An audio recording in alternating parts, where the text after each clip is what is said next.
રાજગૃહી ભૂપત ભારી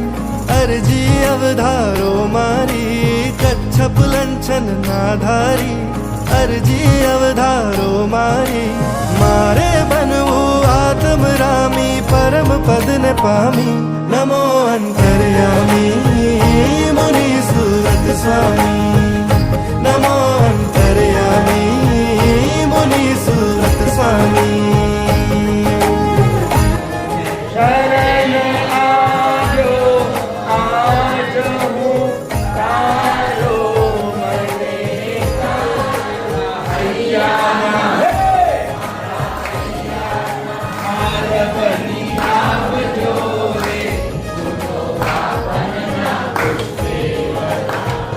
અતિશયવંત પ્રભુ અરિહંત અતિ મન ભાવન છો સ્વામી તમે છો સૂત સુમિત્ર નરે પવિત્ર પાવન છો સ્વામી મારે પણ બનવું છે નિર્મળ નિષ્કામી પરમ પદને પામી નમો અંતર્યામી